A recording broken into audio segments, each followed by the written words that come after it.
I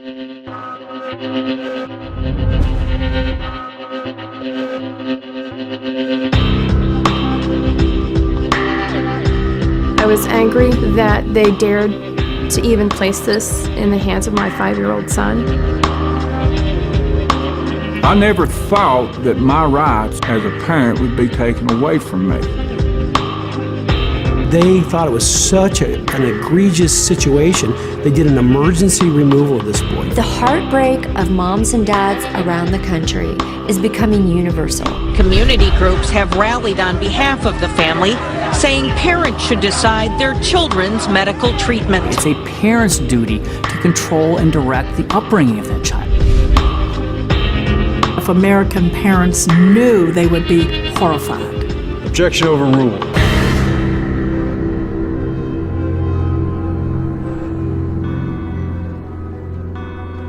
Parents across America are losing their parental rights. These aren't abusive or neglectful parents, but parents who love and protect their children. So why are good parents losing their rights? The vast majority of parents and adults in general think that the normal, traditional rules of parents' rights are still in place, that parents get to make decisions for their children in areas of education, their upbringing, medical care, the whole gamut of parental decision-making. The vast majority of Americans believe that moms and dads should be able to parent as they see fit. But what they don't understand is there's no legal right that allows them to do so. The Supreme Court of the United States, throughout the history of the nation, has always treated that right of a parent to raise their child as what we call in the law fundamental. When I realize and learn that something that I thought was a fundamental right is not a fundamental right, that is deeply troubling. When we surveyed last year in a Zogby poll over 2,000 people, over 90% of Americans agree with the definition of traditional parental rights, which is that we have the right to direct the upbringing and education of our children as we see fit. 93% of Americans really thought that that was a good idea politically. They're going to be surprised to learn what the courts are actually doing.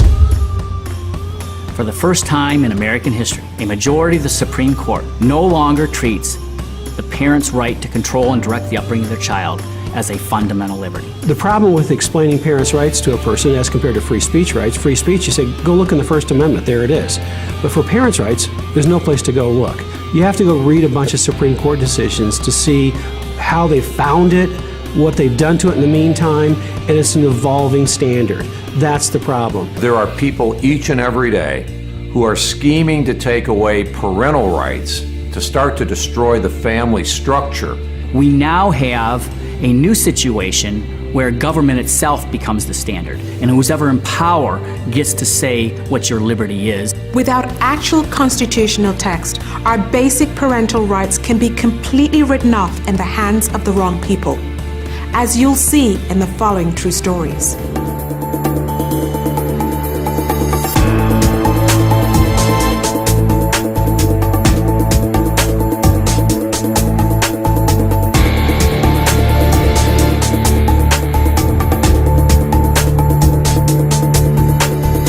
I was sitting in my office in Nashville, and I got a call from a constituent named Sid Dartery. He was so mad, so aggravated, that he could hardly speak. He had taken his son to a physician because he was concerned about some medical issue relative to his son. All right, Zach, I'm going to need you to take a couple of big breaths for me. Okay, nice and deep. My son, he was just in a daze. We took him back to the doctor and I voiced concerns that maybe it was too much medication. I just don't know, Doc. He complained about his head spinning, and the next thing I know, he's passed out on the floor. Do you have any pain anywhere at all? Just here. I'm an average father. I love my family. I love my wife. I love my children. I never thought that my rights as a parent would be taken away from me.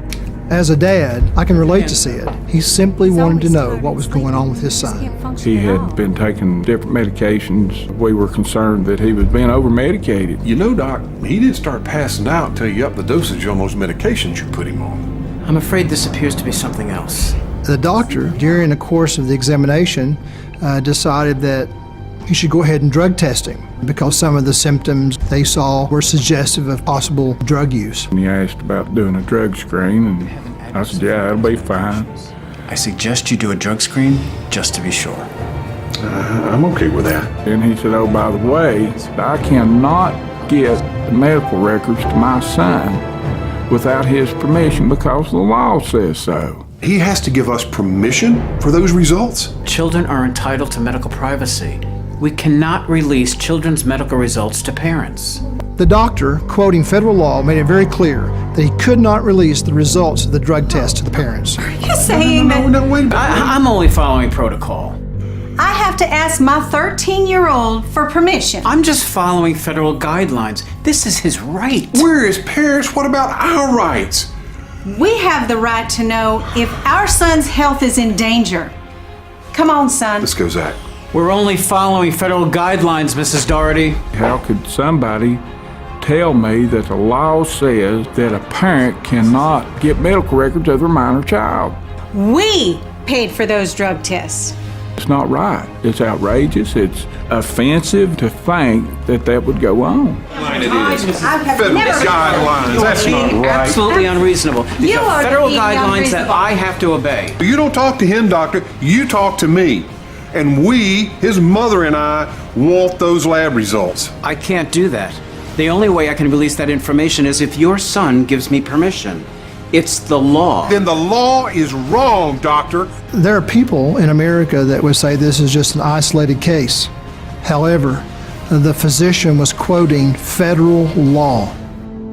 Sid Daughtry's case is not just an isolated story. It's happening in America every day, all around the country. One thing that very much concerns me is the subtle way in which parental rights are being eroded. What's amazing to me is the parents that I talk to just don't seem to believe that our country could be infringing upon the rights of families and parents as much as they are. In the medical field, this happens frequently. And it's not just in the medical field, but this also happens in the area of educating our own children.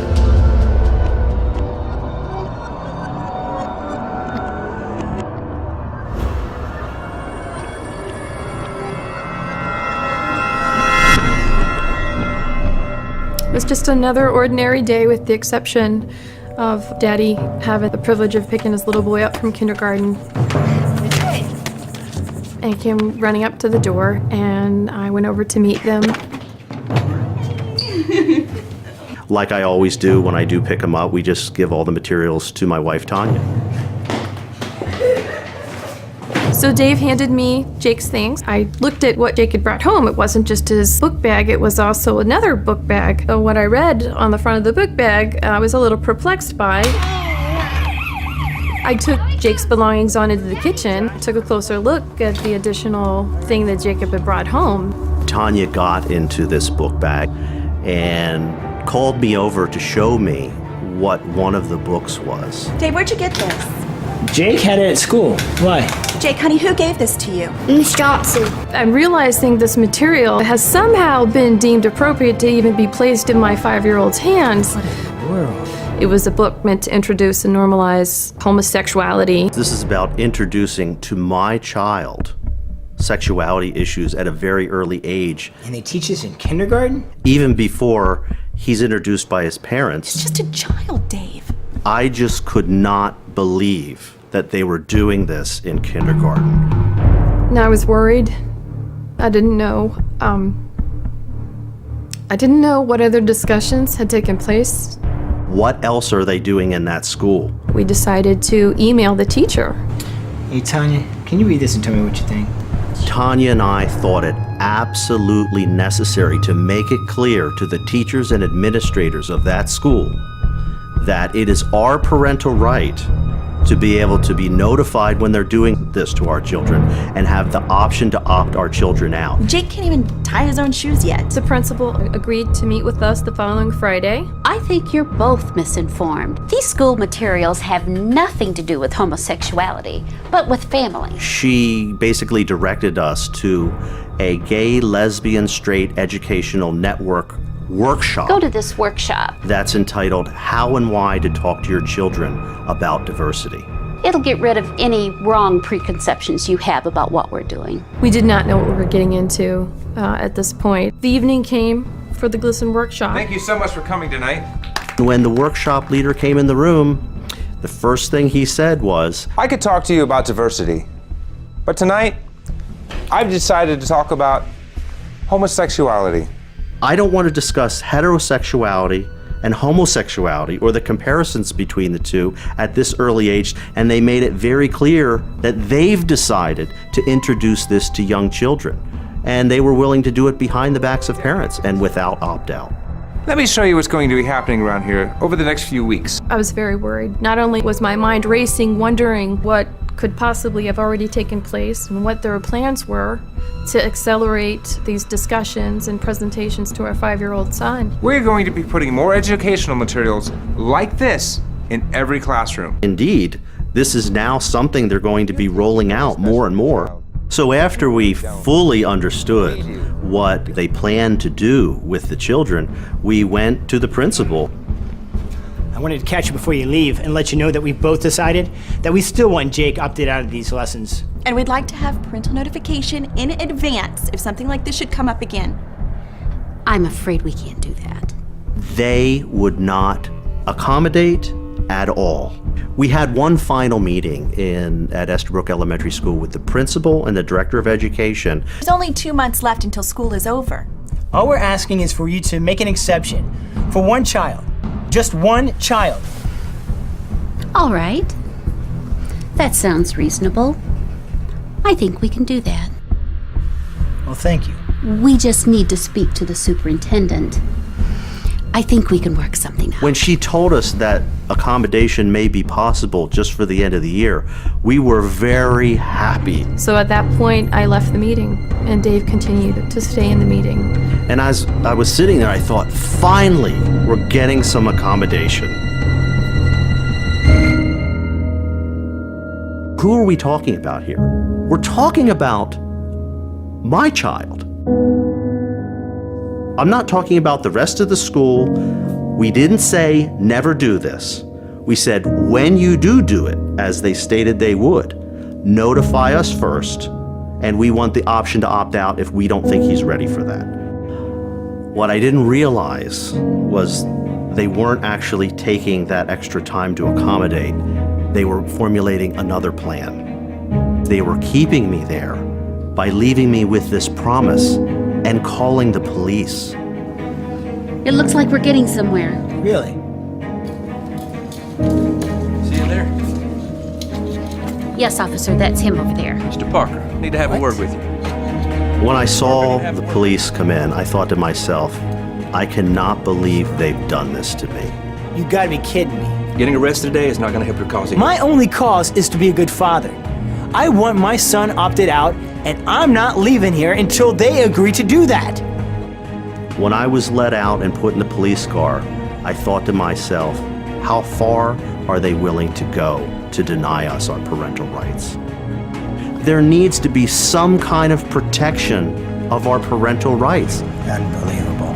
Any form of authority which undermines the interaction and the guidance of a parent for their child has to be stopped. Parents need some form of protection because this type of thing is happening more and more and more.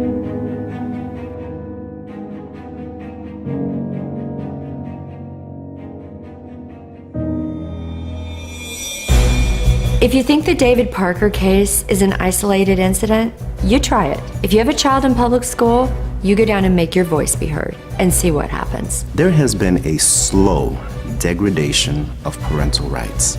They have slowly dictated that they have more control within the schools than you do within the home. The way this has come about is this idea that once a child is dropped off at a school, they enter the doors of that school, that then the parental rights evaporate. And that parent has no say over what their child will be taught, what their child will be exposed to. What we've seen over the last 40 to 50 years is continual legislative and judicial overreach going into areas that we never thought they would reach into. The government has a role, but it's not the role of a partner.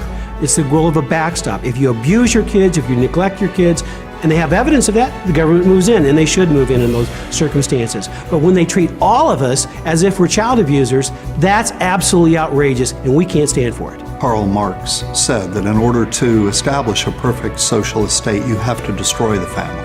You have to substitute the government and its authority for parental authority in the rearing of children. If this situation isn't bad enough, we now face an even greater threat to parental rights that will forever change the role of the family as we know it.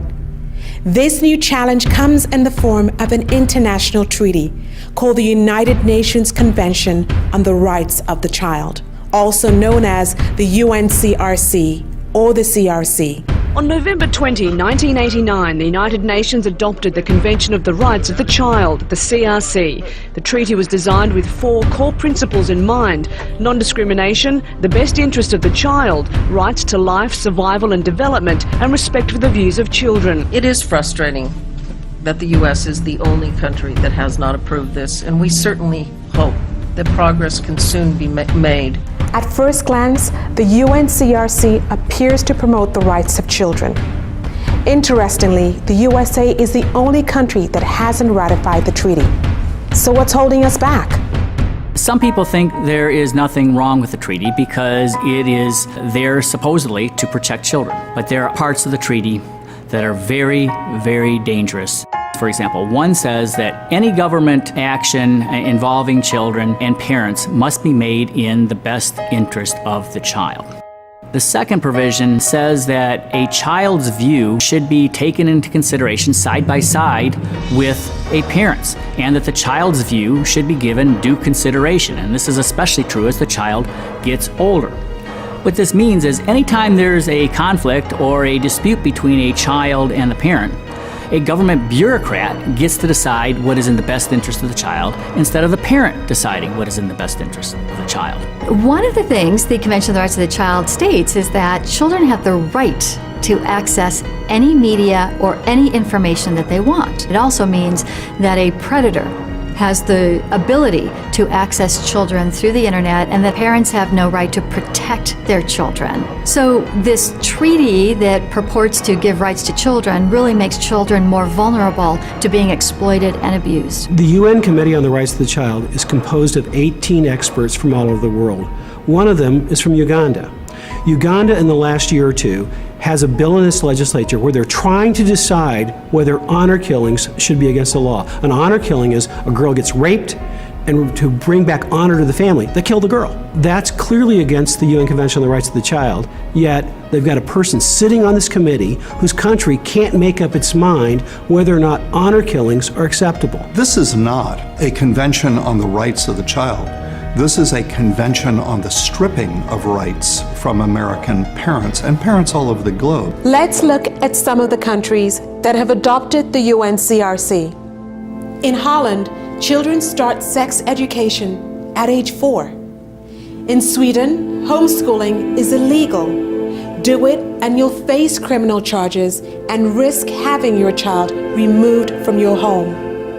In Belgium, doctors can terminate the lives of babies under a year old if they feel the child is somehow disabled or deficient. In 16% of cases, they didn't even ask for the parents' consent. A fit, loving parent who cares for their children is now put in the same position as an unfit, abusive parent under the provisions of the UN Convention on the Rights of the Child. The convention is sufficiently vague, gives sufficient power to government, and could be misinterpreted by judicial bodies to interfere with parents and their parental rights. And even if the UNCRC does not get ratified by the US Senate in the near term, a clear trend is emerging that should greatly concern parents. Federal courts in the United States are increasingly using international sources to guide their decisions, applying what's known as customary international law. This is all happening largely under the radar and helps advance the objectives of the UNCRC. What they can't get the American people to agree to, they can pass in piecemeal form through state legislatures.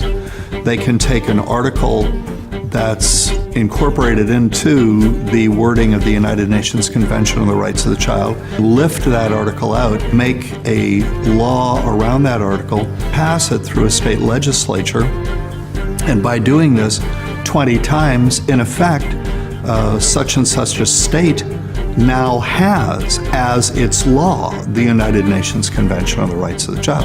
In our court system today, the customary international law says, we're going to not only consider U.S. law, but we're also going to take into account international law. There have been cases where judges have brought into their decision-making customary international law as modifying their interpretation of how U.S. law ought to be applied.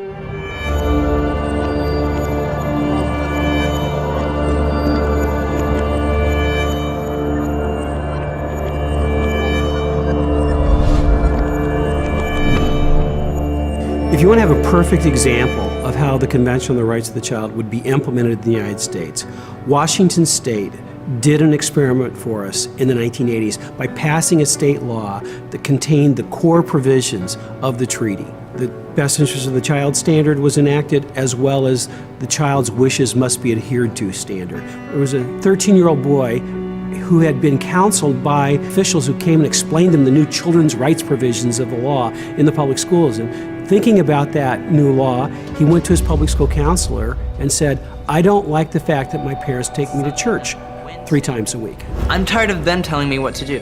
It was a regular church. There wasn't anything unusual about the church. The counselor was outraged that a 13-year-old boy would have to go to church that often. So she called in the social workers. Doesn't the law say parents should listen to their kids or something? The law does say that. This is a definite problem. It was Friday, and they thought it was such an egregious situation, they did an emergency removal of this boy. You're not supposed to do an emergency removal of a child in this kind of a case unless there's clear and present danger of some real harm. Well, it's Friday and Sunday is coming. He's got to have to go to church twice. So they did the emergency removal. This is Eric. Hi, Eric. We're going to take a short vacation from your parents, so why don't you gather your things and come with me? I didn't ask to leave them. The social workers actually just took the child directly from the school and put him in foster care for the weekend.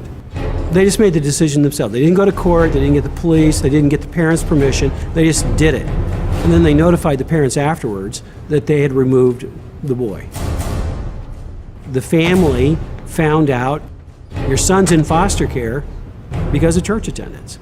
When you do that, you have to give the family a quick hearing. So the following Tuesday, they gave the family a hearing. I was the lawyer for the family. I was a young lawyer in Washington State. Since it's a juvenile court, everything is closed. You don't have very many people in the courtroom. It's just the court reporter and the judge and the bailiff. All rise. There was the judge who was probably getting close to retirement age. The prosecutor was there, and I'm this brand new young lawyer doing this case for this family. Mrs. Patelli, I see from the file that the department took custody of Eric on Friday because of a serious dispute over the parents' failure to follow the boy's wishes concerning church attendance. The department further alleges that this is not in Eric's best interest. Is that correct? Yes, Your Honor. That's it. Are they serious? That's it? With that said, then, let's proceed. On Friday afternoon, CPS took Eric Cooper in their custody without giving his parents any notification. This boy was taken without any proof his parents had harmed him, and that's what due process of the law requires. Not only is this a due process violation, but it is an unconstitutional invasion of parental rights as established by the Supreme Court.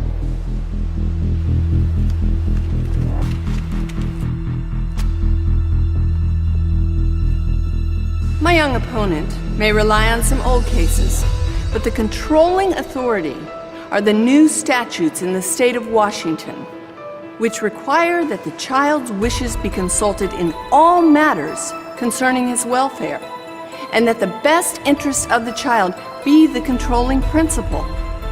That is what we are here for today. Not for parents' rights, but so that you may decide what you believe to be in the best interest of this child in light of his desires and his wishes. Eric believes that his parents are imposing their religion upon him in an excessive manner. Listening to the child is almost always in the best interest of any child of this age, especially when it comes to things like religion. Too much church is not in Eric's best interest. It may lead to depression and other serious, tangible harm if we do not listen. Your Honor, since when is church attendance considered to be harmful? Yes, the legislature passed this new law, but nowhere does it say that the CPS has the right to take over decisions on church attendance. The CPS is way outside of their jurisdiction here. This is a parent's choice. That is the law.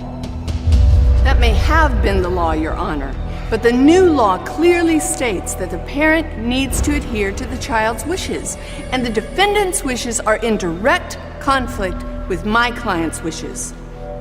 The mom and dad were obviously very nervous, very upset, scared. The judge listened to both sides, but it's pretty obvious he is fairly irritated. So, you have no choice? No, I don't. They make me go with him to church 3 times a week. And this makes you feel isolated and depressed? Objection, Your Honor. Pleading. Objection overruled. Proceed. Eric, you can answer the question. Yeah, sometimes, I guess. Did Eric ever show any signs of depression whenever you took him to church? Depression? No. Why am I being punished for doing what I know is best for my child? How dare they do this to our family? So we had a half day of trial testimony, and then we took a lunch break. When the judge came out to give his decision after lunch, my head said we should win this case easily. All rise. Because of parents' rights and basic principles of law. Please be seated. I thought we should win. I thought it was pretty straightforward.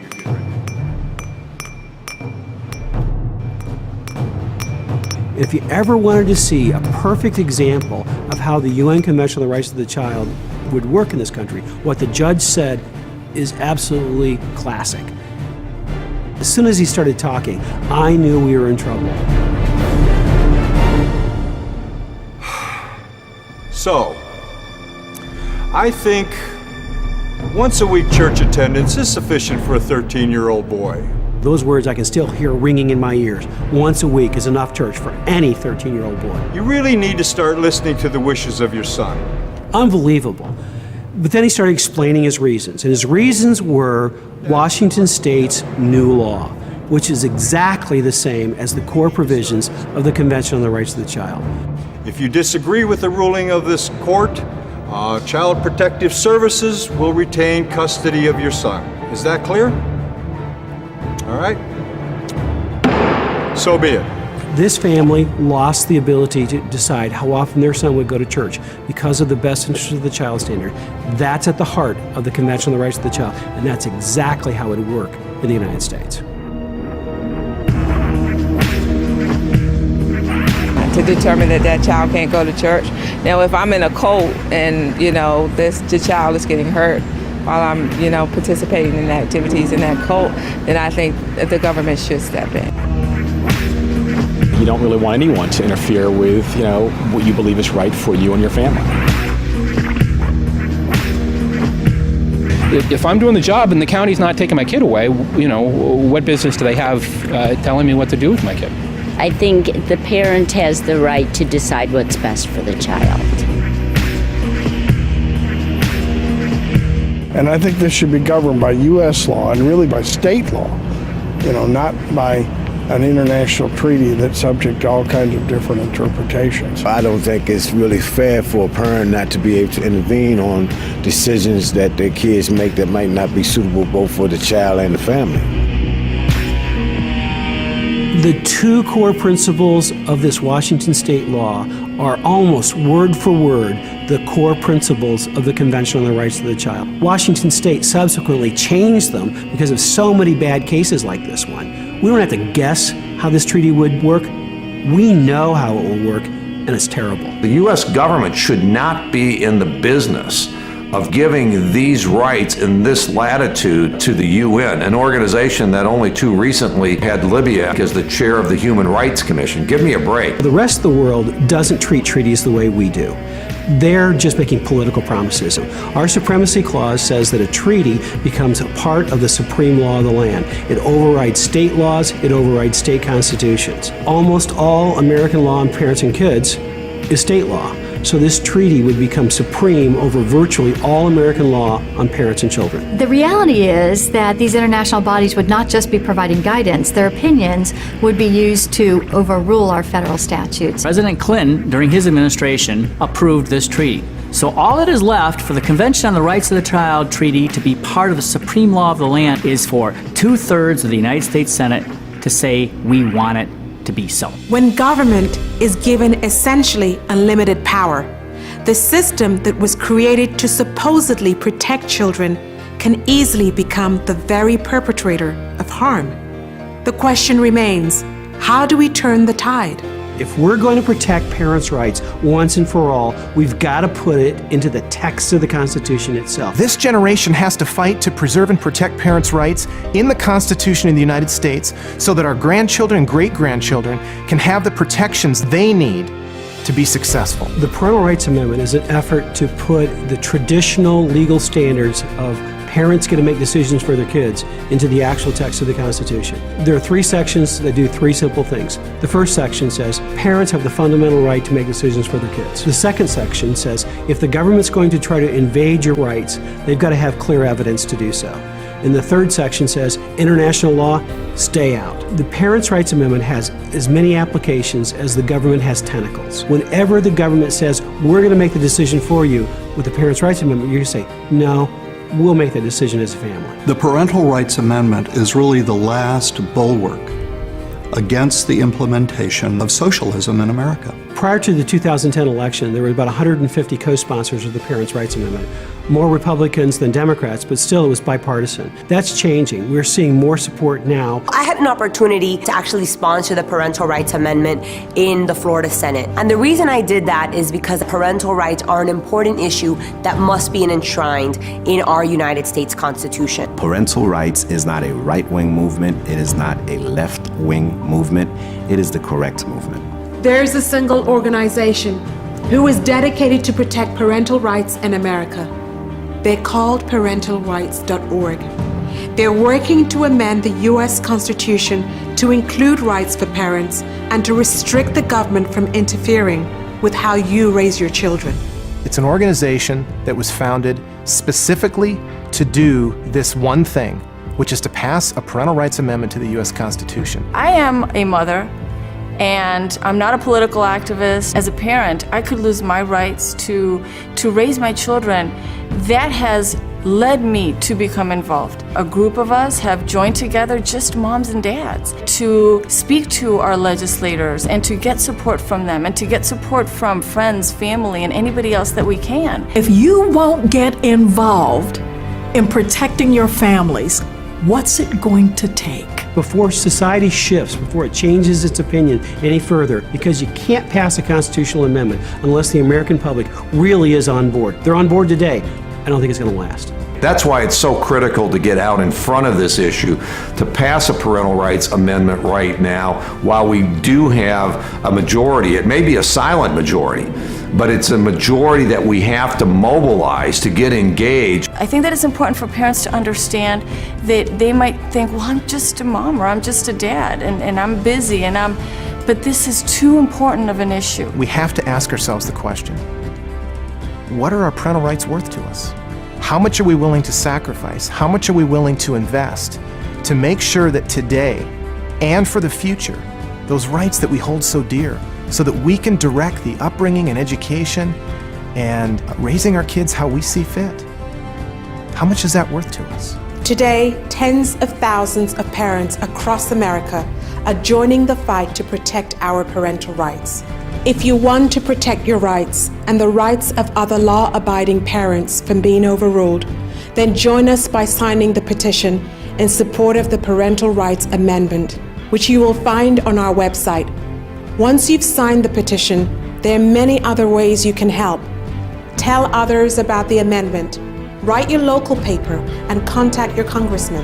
You can also make a difference by giving financially to parentalrights.org, as their work depends entirely on donations from people like you. Contact parentalrights.org to find out how you can help. Do it now. Protect your children by protecting your parental rights.